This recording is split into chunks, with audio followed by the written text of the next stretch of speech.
Who's asleep amidst the trees?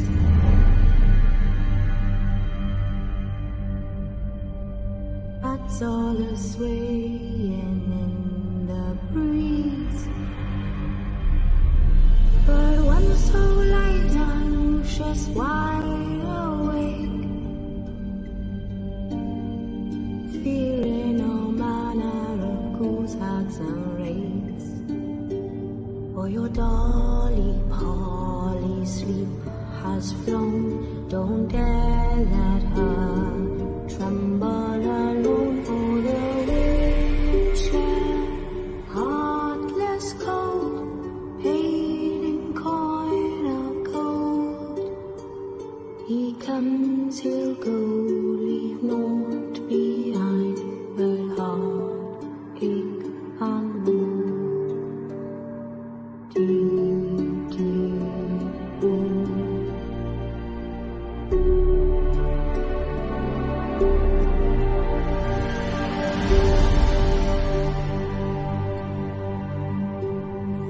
It's all silent for the night.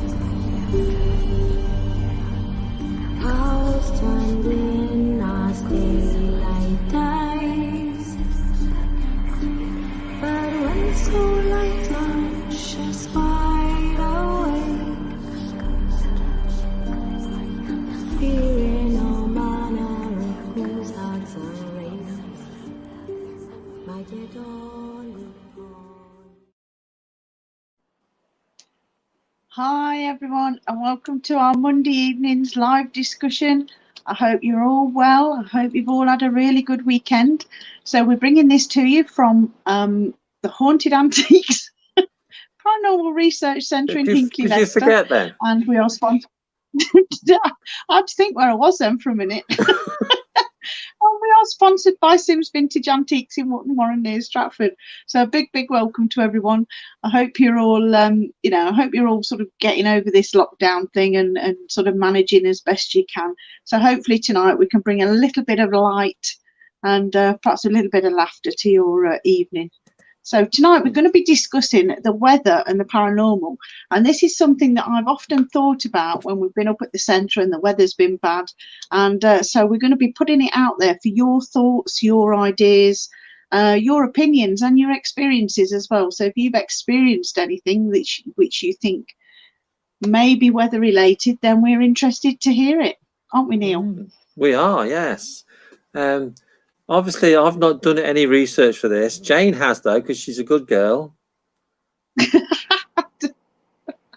Only little bit. So what's your opinion then, Jane? Do you think like the full moon affects paranormal activity? Well, I think it does. The moon does have some strange powers, doesn't it? And for a long, long time, the moon has sort of influenced a lot of things. We know it influences the oceans. You know, for many, many years, people have put crystals out there to charge it because they feel the energy is special. It's, I think it's down to your beliefs as well, how you feel connected to the moon, how you feel, if you have, if you do feel that the moon can make a big difference. But we know from things like from the tales, werewolves are supposed to change, aren't they, on a full moon? So and also I can't put my hand on it now, but I'm sure I read somewhere that people thought that particularly in Victorian times that the moon did around a full moon, it did sort of bring people's people did act differently and strangely around a full moon.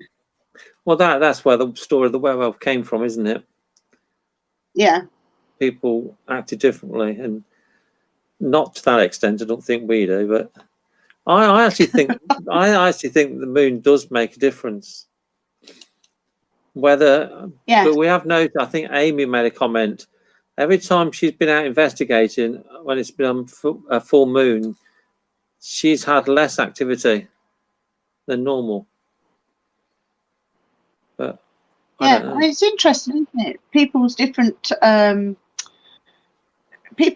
sort of thoughts and experiences around it. Because if you're a complete skeptic, you wouldn't even ever think about associating anything with the moon. You know, the No. moon's just a rock in the sky, isn't it? Yeah.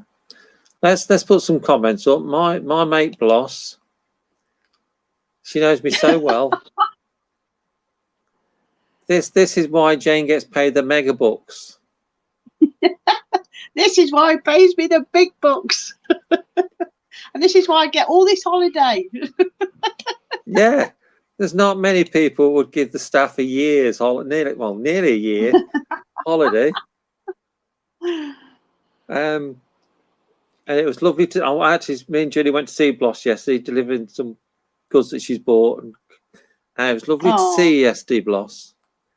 Martin says, nice. "Is there a best time of year to go ghost hunting, or any time of year?" What do you reckon to that, Jane? I think that's again. I think that's just such a massive thing to look at, because you're looking at anniversaries of things to do with spirits, or anniversaries of buildings, or even personal anniversaries of things. Perhaps if it's a loved one passed, there's so many things that can influence activity on a ghost hunting night, isn't there? Yeah, if you yourself yeah, go on. I was just going to say, even if you yourself are aware of an anniversary, say if it's perhaps the anniversary of the passing of your grandma or something, and that spirit was just trying to come through for whatever reason, because you're thinking of her, because it is her anniversary, then that could easily happen wherever you are. Yeah, that's right. So on locations, depends. That does depend what time of year you go. Like Jane says, if you go on to a battlefield and it was the anniversary of the battle, I think there's a better chance of getting residual energy there. Yeah. Okay. Harry says the moon for sure affects my moods. Perhaps she's a bit of a vampire, a werewolf. Colette says the moon affects the weather, but I don't think the weather affects the paranormal. That's just my opinion. It's always nice getting people's opinions. That's what we like. Gary says the moon certainly does. Have seen Neil. Have you seen Neil on a full moon? I don't quite know what you mean there, Gary.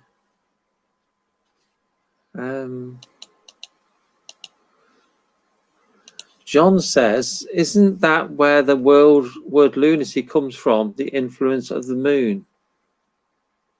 Yeah, I could understand that, Luna. Yeah, I don't know as a fact, John, but it does make sense.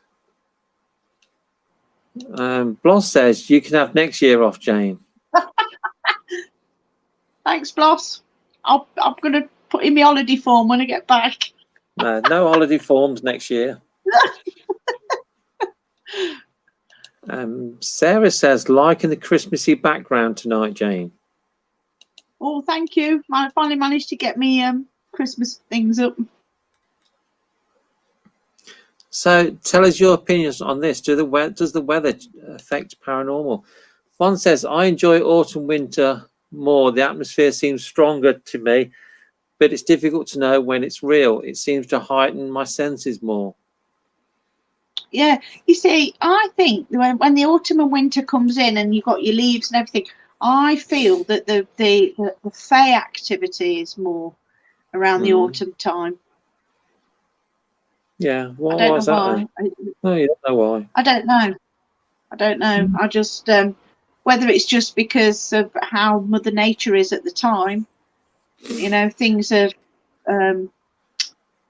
like the toadstools and mushrooms and all that sort of thing seem to grow more in the damper weather and stuff. I don't know whether the environment itself just sort of entices them out more. All right. Bloss likes the spring best. So do you think in autumn and winter, especially winter, it gets a bit more scary. Does that heighten because it's darker and cold and miserable? Do you think that could heighten your Well, senses anyway? you see, yeah, you see, I think the other thing we need to look at as well is things like, you know, the energy and the vibrations and that. And I'll just, sorry, what were you going to say? I didn't say anything. Oh, I thought you did. No, Oh, never mind. no, not worse. You were All everything. right, so what I'll just sort of read this because I think this is a bit interesting about Okay.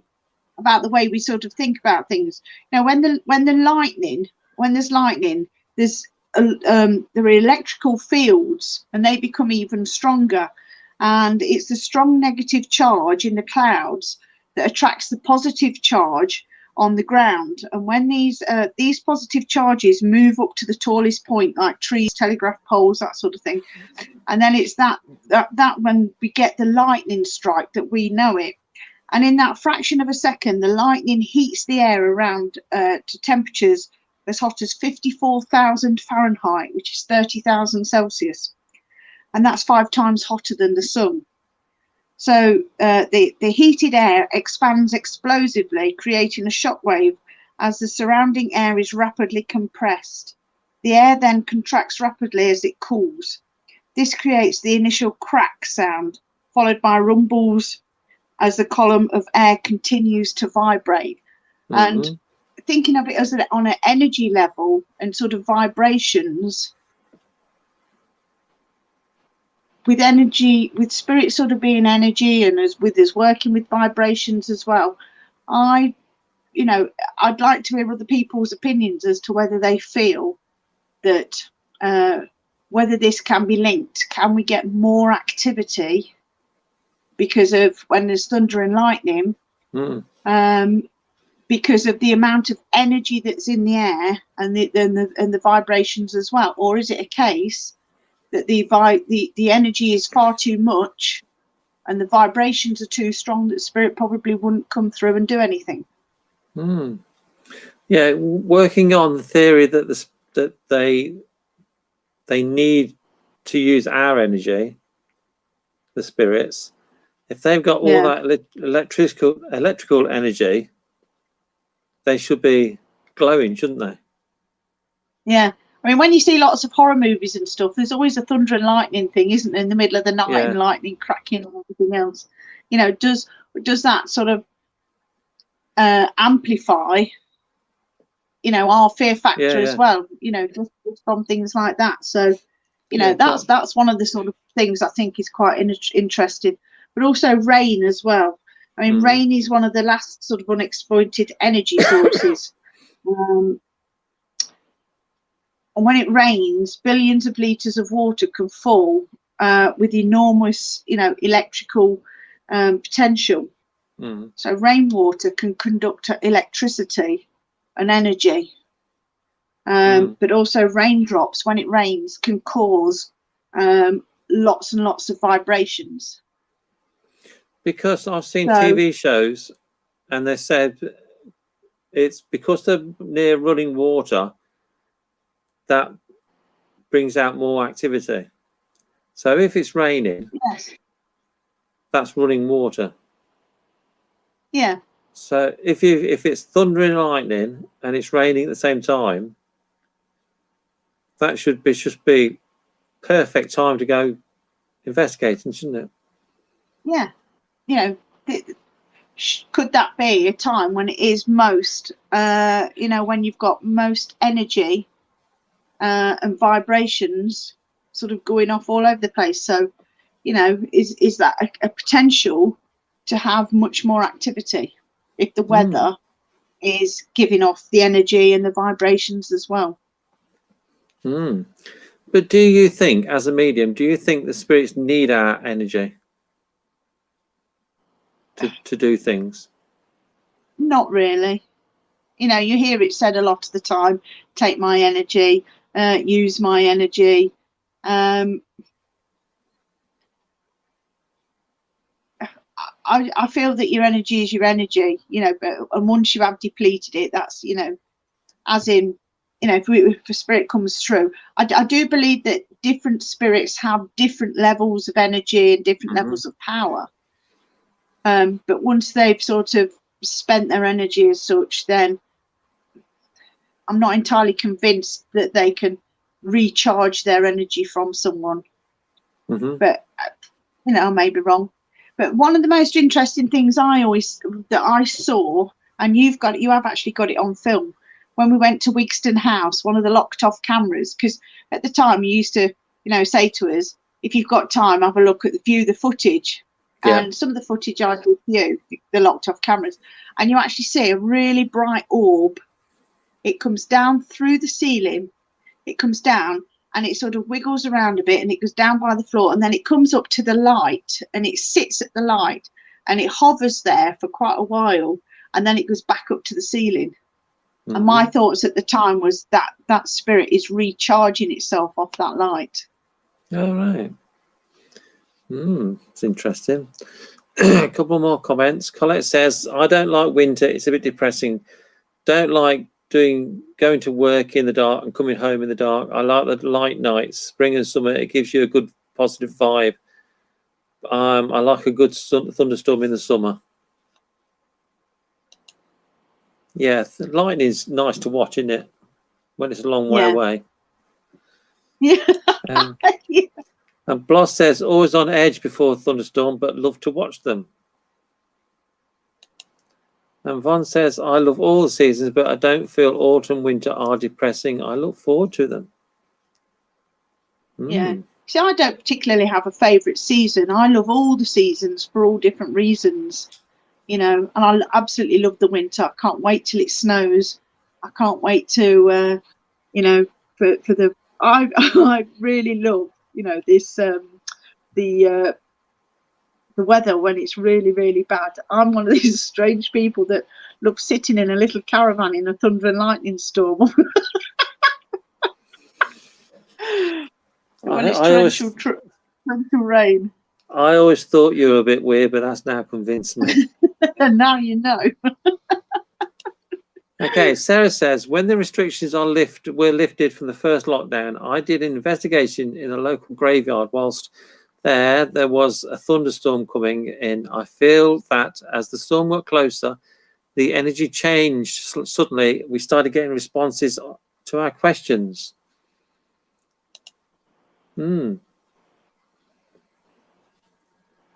That's interesting. One says, me too, Jane. It's autumn. I totally agree. Another funny woman.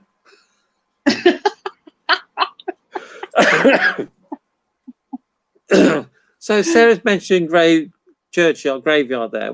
Do you think graveyards are haunted?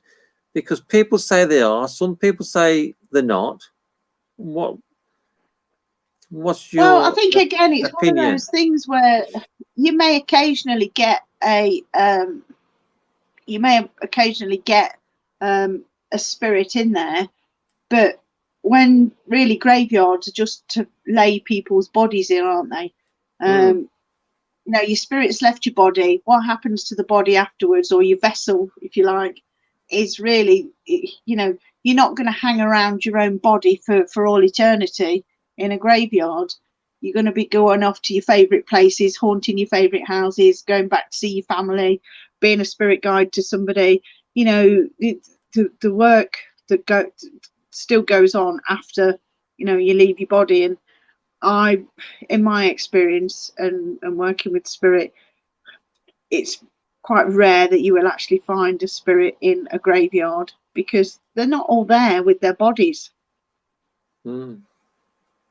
Once you've dumped this body and you're free, why would you want to go back and sit in a graveyard next to it? It's not going to do anything.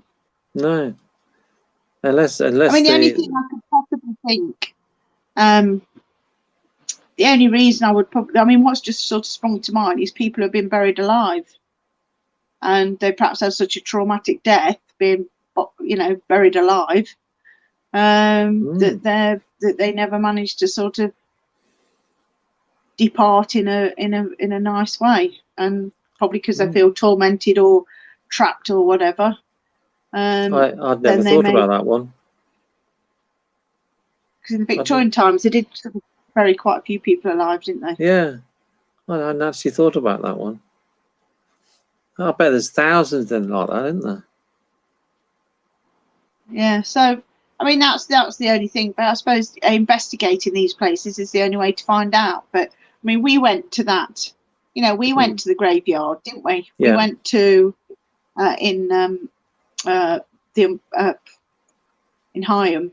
Yeah. And the grave there, you know, the graveyard was absolutely still, perfectly still, perfectly quiet.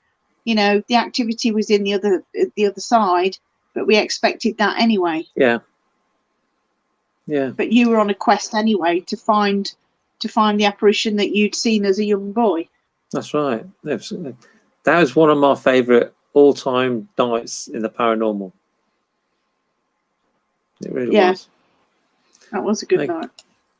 Okay, Sarah says, I agree, Jane, but family visit the grave and spend a lot of time talking to their loved ones. Do you think that them being there brings the spirit of the loved ones to the graveyard? No. You could do exactly the same thing sitting in your own home talking to them, because they're not with that body. And if you go to the graveyard and you're talking to them, yes, they would probably come around you because you're thinking of them, you're talking to them and everything else. But if you did exactly the same thing in your own home, up at the spiritualist church, in the shop, whatever, if you stood there and you said the same things out loud that you would say at a grave, then they will be around you anyway. You know, they're not there in the graveyard already.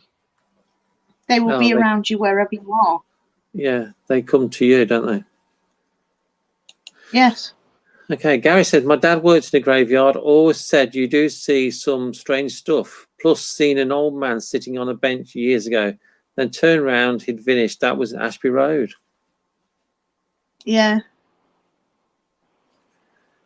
Do you think sometimes, though, that I'm still on about the graveyards here, if you I'm talking about years ago, and your wife died and you visited your wife's grave for years and years and years, and then you died suddenly and you didn't know where to go or what to do, do you think possibly then you would go back to the graveyard to where your wife was buried? No, because they'd more than likely your wife would be there to meet you once you passed anyway. All right. You know, wherever you are, if you're in a bed in hospital or if you're in a you know, at home and you pass away, more than likely it'd be your wife that would be there welcoming you to, you know, the spirit world. Being there to look after you. Okay. Steph says, I agree, Jane. I think they follow you to the graveyard or meet you there. Yeah. Yeah, because it's emotion, isn't it? And before you go to that graveyard, you would have already been sending out the thought, you know, we'll go to the graveyard on Saturday. We'll go to the graveyard on Saturday. I want to go to the graveyard on Saturday to see Auntie Flo or whoever it is. And you'll be sending out that thought before you go. So they will already be aware that that's what you're planning to do. And because you go in there and you're so filled with emotion and your thoughts are solely on that person, then they would be around you anyway. Yeah.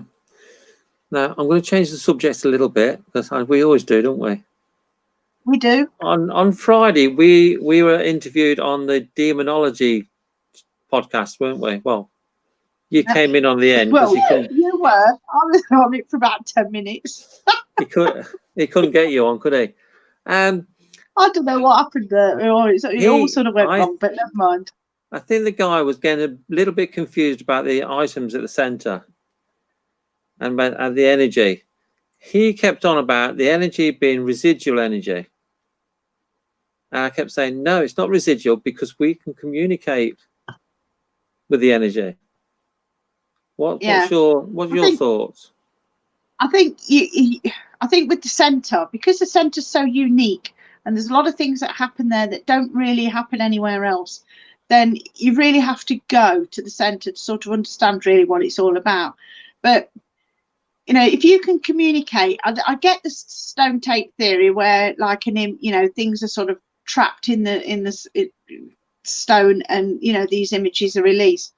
But you know, stones vibrate and they have their own energy anyway. So I always sort of question a little bit, how does the energy, you know, the stone tape thing actually record itself when the stone is vibrating and you know, it's got its own energy anyway. You know, like crystals, you know, stones and rocks and things that you know, they're all of the same sort of thing. So I always do think a little bit different about stone tape theory, because to me, the energy you've got, you know, if you've got the energy of something that's been recorded, if you like, in time, but it's in the stone's own energy and its own vibration. So I'm still trying to sort of work that one out, really. Because we're working with energy. People are, you know, the spirit world with energy. Yeah, because I can't remember any residual energy that we've encountered at the centre. No.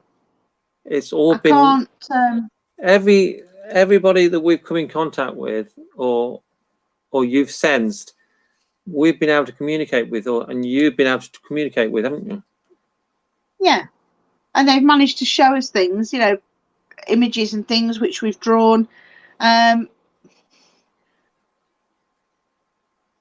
know, and I can't think of any either. I'm trying to rack my brains of anything residual that we've had there, and I can't.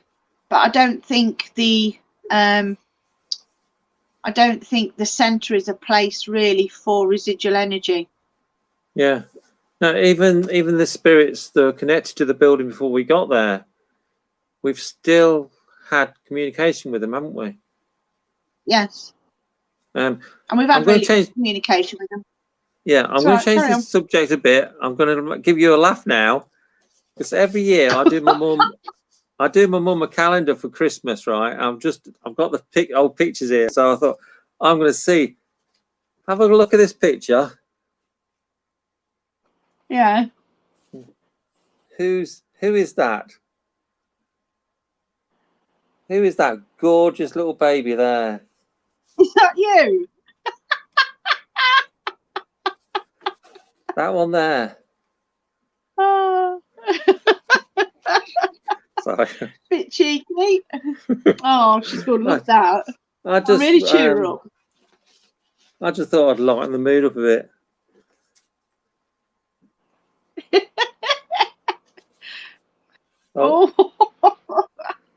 Oh, yeah, you can see it's you. Is that one you? Yeah, that was me. Yeah, that baby was me. I'm not showing you anymore because it's getting more embarrassing.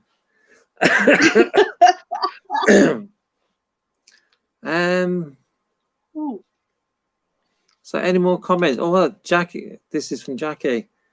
Jackie's on that show on Friday. Yeah, she is, I think. Yeah, have a good time.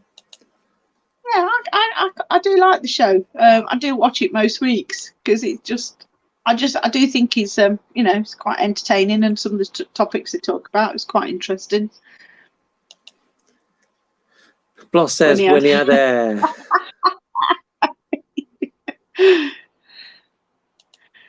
Yeah, I had hair until I got the centre. That's all the stress. Okay, here's one for you, Jane. I brought the doll up to, well, Anne left the doll with you the other day, didn't she? Yeah. It was Grace's doll, so she's asking how you're getting on with her. Ah. Is that a name? Yeah. What is it? Yeah, okay. How is that Siobhan? Yeah. How would you pronounce that? Okay then. So how are you getting on? All right. I'm not going to spill the beans too much. I've been doing a couple of experiments with her, so yeah. All will be revealed. Oh, some more to come, Grace. We've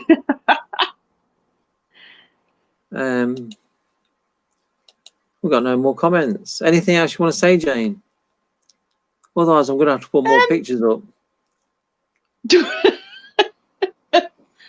I'm sure people have got some more questions about paranormal, and I had nothing to do with the hair loss. I would say since I got married, but Julie's sitting just over there. She can hear me, and I'll get a thump. We'll wait for So one of them big boxing gloves on the end of a stick. Any questions on anything you can ask us? Yeah.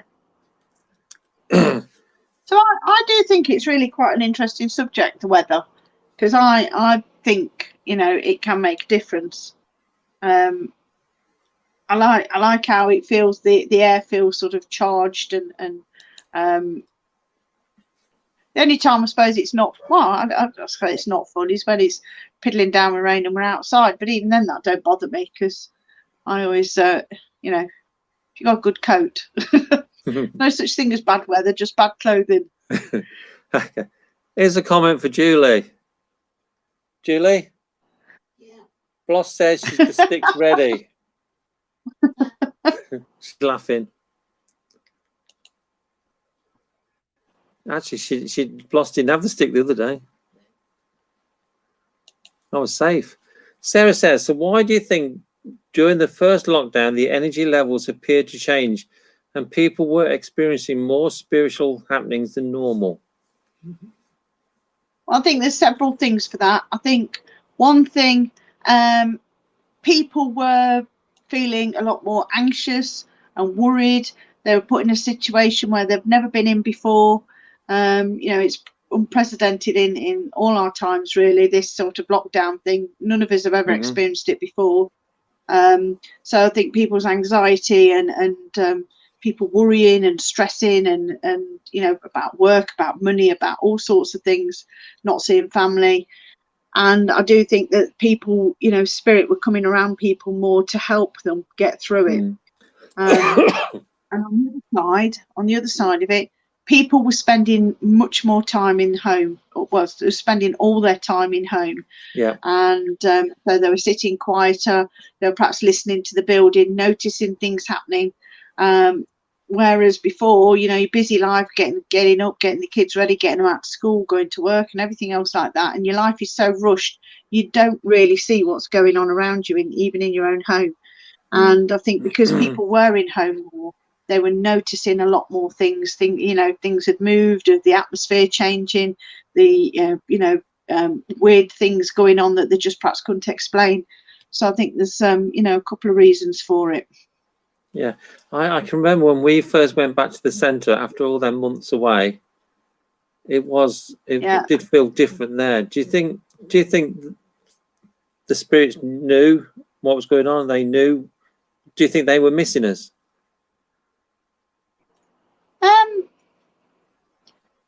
Possibly they were missing us, but I said that, you know, like we've said before, the centre is quite a unique thing, and because we've done quite a few experiments up there, and some of these experiments are ongoing, and you know, the nature of the experiment, it's going to sort of, I think, bring more and more spirit in, and I think a lot of spirit are just going to come in and see what's going on anyway. Some of them aren't always going to be nice, but you know, we don't discriminate. Everybody's welcome. We want to see what everybody's up to and everything else. So I think that, you know, the activity will keep increasing.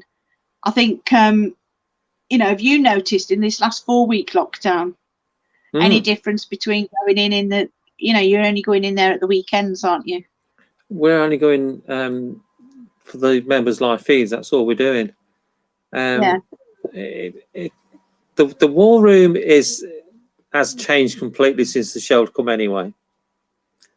The war room to me is the most active room now. The sounds room is the sounds room. I think that's how it is. But we've had more children around as well. You know, when me and Aunt were in the dolls room, a child made contact with us, communication with us that we hadn't spoken to before, apart from that night at Sims, you know, where the clowns came from. Yeah. So And I think the nicest part about that live feed was we're using a Ouija board, and this young lad couldn't spell, so he asked one of the other children to come and help him. And I thought, Yeah, that was good. yeah, why Yeah. do you need demons and poltergeists to have a good night? You know, you can have a good night talking to a child who goes and asks another mate to help him spell. Yeah. So, Yeah, it's those experiences that make it more interesting, isn't it? You know, you're not just getting the, you know, growls and whimpers and knocks and taps. You're getting actual spirit coming through and sort of telling a story and telling them about themselves. yeah, I think teams tend to like to be in the seance room because they know they think it's the negative room, but they need to get away from that scary part of it, and I think they need to spend more time in the doll's room, talk to the big grandma Mary, talk to the kids. Well, that's one of the nice things about all the different rooms, isn't it? Yeah, the war room. Yeah, but they watch the TV perhaps, and they like the excitement of the nasty spirits. I don't know. I'm just as happy talking to the kids and the soldiers, and because I think you got more of a story to come from them. Yeah. Yeah. Okay, let's put Von's comment up. Von says, I think the weather affects individuals differently because, like, some people prefer summer or winter. It's based on how they are feeling themselves too. That's true.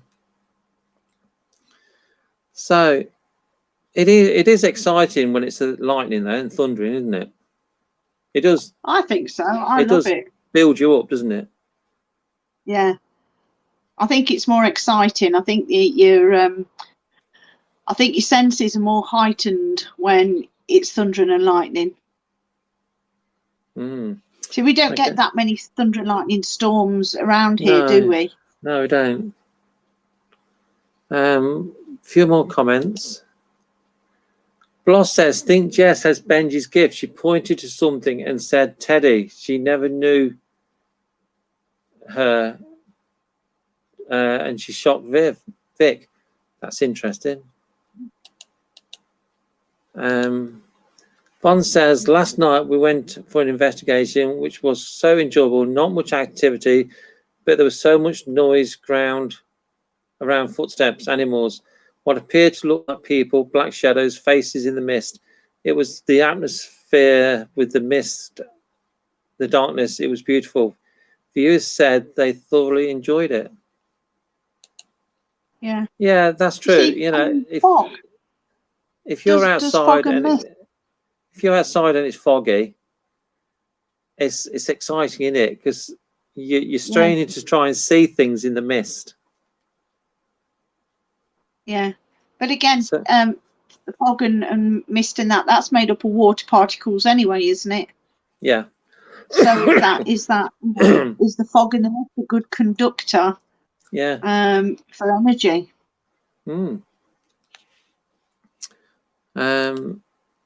Jacqueline said the war room was really moving last time I was there on a Ouija night. Yeah, the war room is a special room, and I think it's not just the shelter. I think it's just the mix. Yeah. There's a lot of good stuff in there. Yeah, Adonis says the doll room is pretty nice. I made a friend with a child boy. I forgot his name though. It was nice talking to him.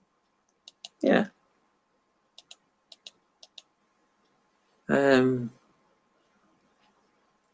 Well, this is Bloss. Bloss says her name was Edie. So Jessie didn't know Edie, but she said her name. Yeah. Gary says his name was Robert that you were talking to.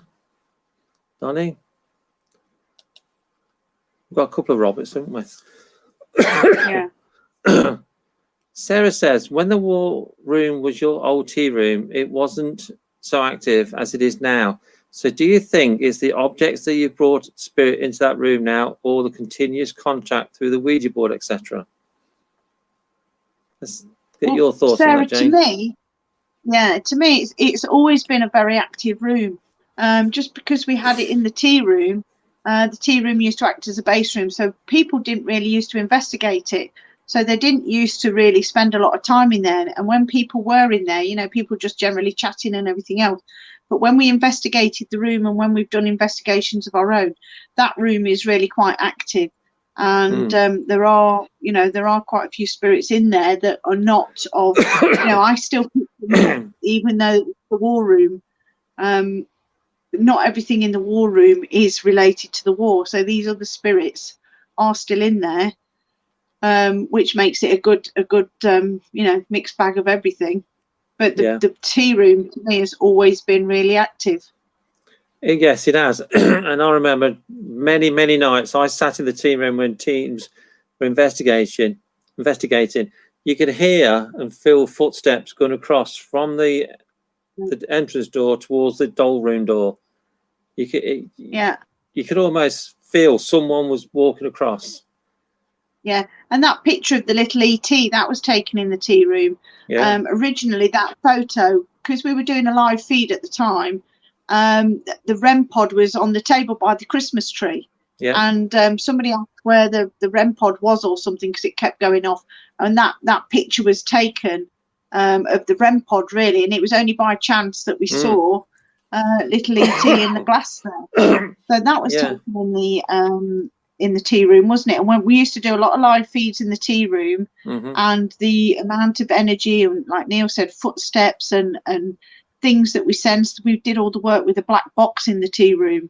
You know, it's just a really good room to do any work in. Yeah, and you remember that night me, you and Evan did the table.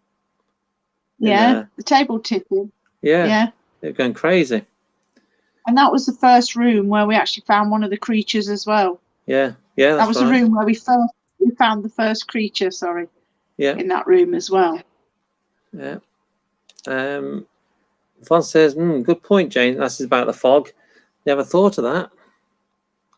Again, you see, this is why Jane gets paid the mega bucks. Bloss says, not fun in the fog when you're posting, you can't see where you're going. I can imagine it a bit eerie. Yeah. But again, in a lot of the horror films and stuff, they always show the fog, don't they? And And Jacqueline says, I investigated the tea room with the red ordered box. And it was in the tea room as well that we had the red box, didn't we? And it actually turned. It spun on the table on its own. And we didn't catch it on the camera. It was too far away from the camera. Bloss says, how is Evan? Evan is fine. He passed his driving test the other day. Bless him. So he put some photos on last night, I think it was, him driving in the fog. He says, well, first night out on my own, and it's like this. You couldn't see anything. Evan's fine. He'll be up soon. But he's been working a lot of hours, getting his money to buy his car and his tests and insurance and everything. So he's fine. He'll soon be back as our demon fodder. Okay, Steph has a question for you, Jane. I have a question for Jane about the weather. Do you think the weather has a connection to astrology, or is that a completely different thing? I think, to me, I think it is all connected in the bigger picture. When we talk about the energy that's sort of in all these open spaces, in the ether, as I think Einstein called it,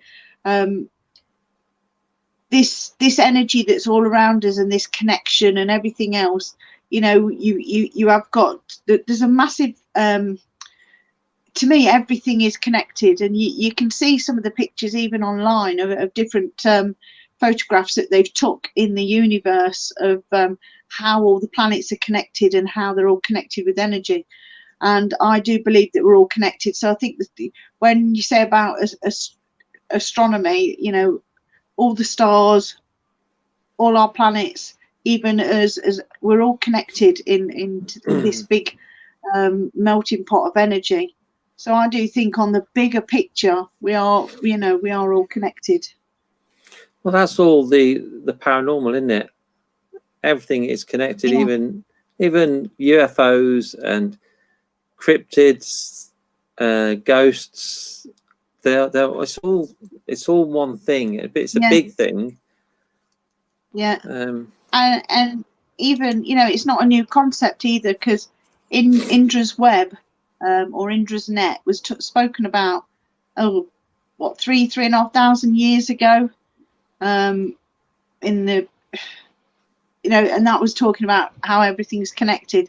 So it's not a new concept. The ancients knew about it long before us. You baffle me with some of the books you read.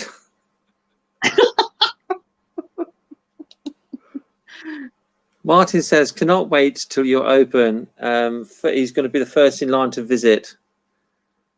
I actually think that's going to be a long line, Martin. I think everyone, not everyone, all our friends can't wait to get back. Yeah. Steph says, thanks, Jane. I thought it was, but wasn't sure how.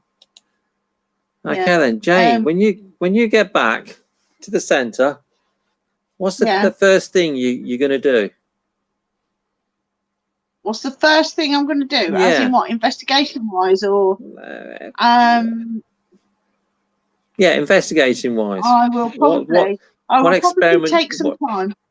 What experiment do you want to do first? Because I know you've got loads lined up, haven't you? I have. Sorry. I want to sit in each room, really, Yep. and just see what's going on. I want to spend some time with the big mirror. I want to spend some time with my new contraptions that are being specially made. Mm-hmm. There's just so much to go at. Mm. There'll be live feeds and all sorts. So, I can't wait to get back. No, I said I've thought of 2 shows that we're going to do for the YouTube channel. Yeah. There's actually 3 now. I've thought of another one. So you've got to have a word with the powers that be, and we need an 8-day week now. Next year. Yeah, I can. Yeah. Every week's got to be 8 days, because we're not going to fit everything in.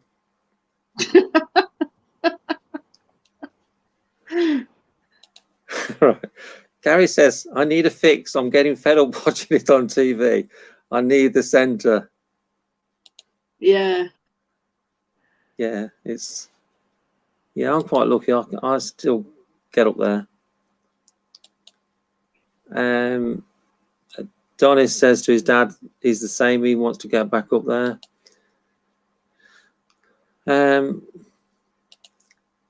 Martin says, be careful, Neil. Don't think too much. No, well, that's it. You see, Neil brings all the ideas, and we just help him deliver it. Jane has to research it.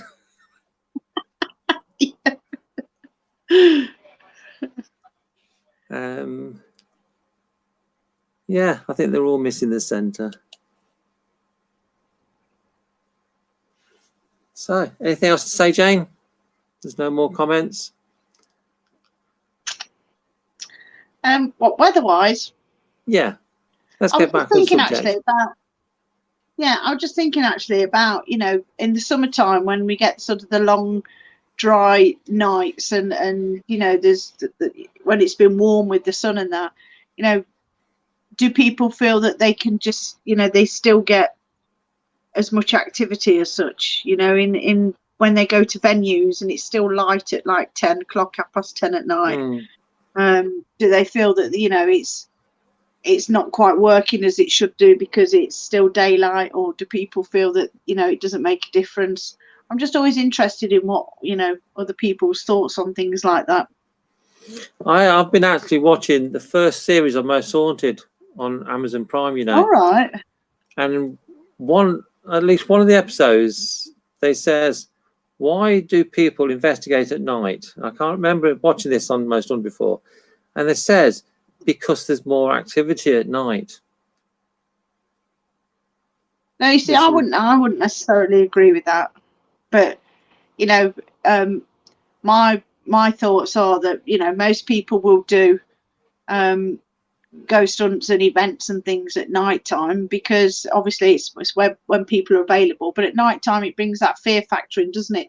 Yeah. But also at night time, when you're in the dark, it heightens your own senses so that you can pick up more. You know, you feel more, you see more, your senses kick in that bit more.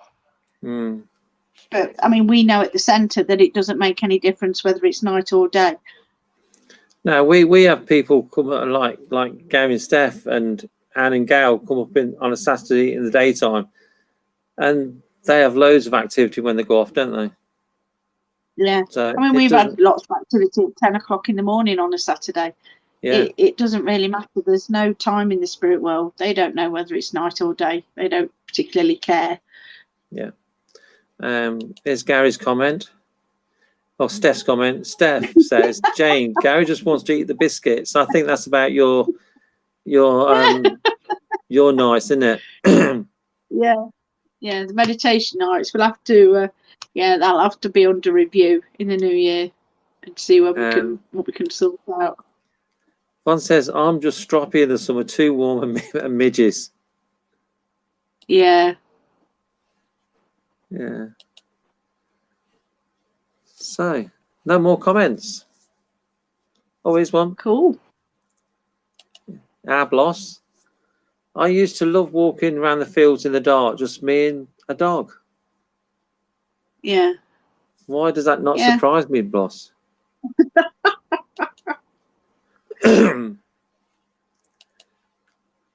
Martin says, any news on the 80s night? I think you're referring to the podcast that Julie's going to be doing.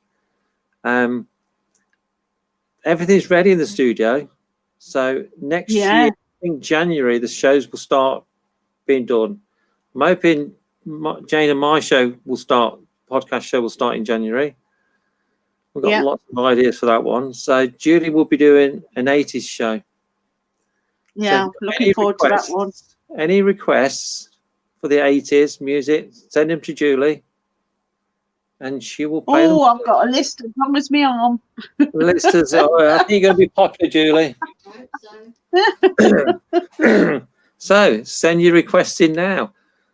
While we're on about the podcasts, if you got any spooky stories, send them in to me and Jane, because some stories are going to be a little bit of our show, which is going to be 2 hours long. Yeah, and it's going to be action-packed with lots of paranormal stuff. Yes. And some things, part of it, well, two parts, well, no, one part, has, as far as I know, never been done on a podcast before. Cool. Starring Jane. No pressure.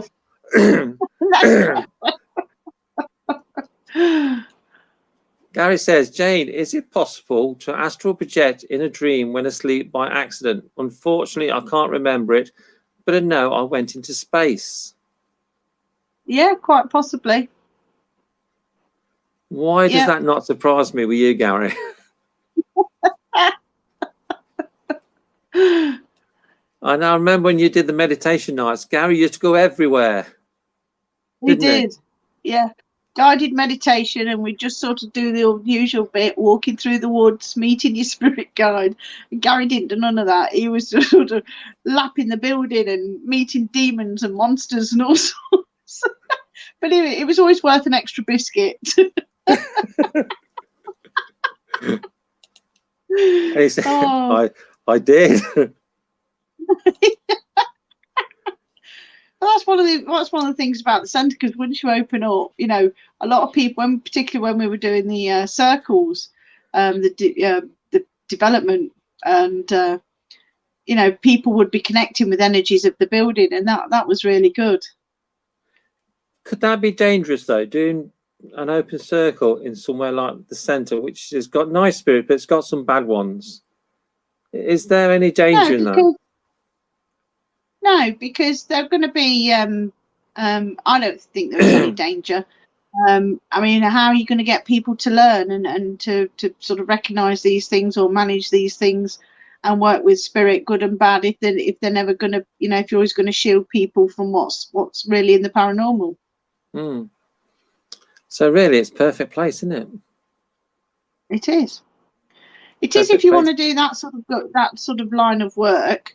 You know, if you only want the good spirits and everything else, and you want to do, you know, then it may not be the circle for you. And well, we always sort of started off as a beginner's thing anyway, you know, and just doing basic exercises. But if people were just opened up to it, and I mean, people like Gary's not afraid of what's at the centre anyway. You know, but Gary's a regular visit, so if he encountered something, then it's going to be worth showing him. It's going to be worth showing him, you know, how to deal with things like that.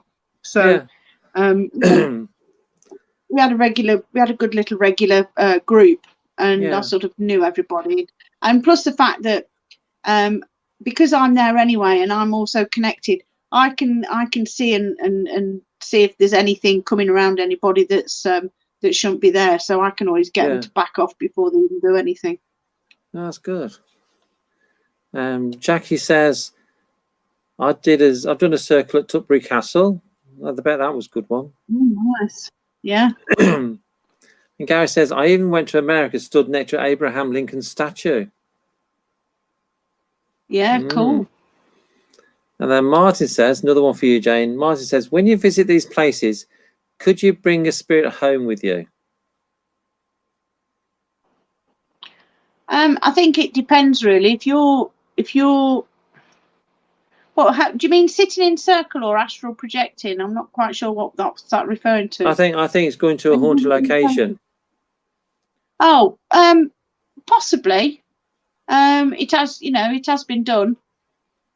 I've helped a few people out that have sort of had that happen to them, but it just depends really what sort of place you go to, what frame of mind you're in, and what sort of protection you're using, if you're using any. Generally, if you're a bit low and you're a bit vulnerable, that's the most, you know, that's the most time that they will be able to latch on to you and perhaps go home with you. You just got to stay positive and you know. But I think if your mind's in the right, if your mind is in the right place, they're not going to do it. Yeah. Yep. Yeah. So if you go to a haunted location, it's best not to be scared, isn't it? I think. Yeah, but it's one of those things, you know, some people don't even know that they're feeling low or vulnerable, or they've perhaps had a shitty, you know, couple of months and they're really run down, or they're just getting over some sort of illness or whatever, and they're run down anyway. And then they go somewhere, not necessarily thinking about it. And it only you know, you only need something compatible with you. 9 times out of 10, it won't happen. But you only need that spirit that's compatible with your energy. You're feeling a bit low. They see the opportunity to come in and do something, and you know, that's there. But it doesn't. It's not. It's, you know, it doesn't happen to everybody. Yeah. Final comment from Gary: if they latched onto me, they'd soon run a mile. But I'd give them about 5 minutes, Gary. Okay, it's 9 o'clock. Wow, that's gone quick. Went quick again. It did. Tomorrow night on the award-winning Haunted Connections, we have got a guest. We've got Danny Moss from the Haunted Hunts joining us. We're going to talk about his Amazon Prime show and the upcoming Paranormal Captured Christmas special, something that he's part of. So if you want to listen to Danny Moss, join us tomorrow. So we look forward to that. So same time as tonight. So we're going to say thanks for watching. Thanks for all your comments. And good night. And join us tomorrow. It's going to be a good one. Yes, so it's going to be a good one.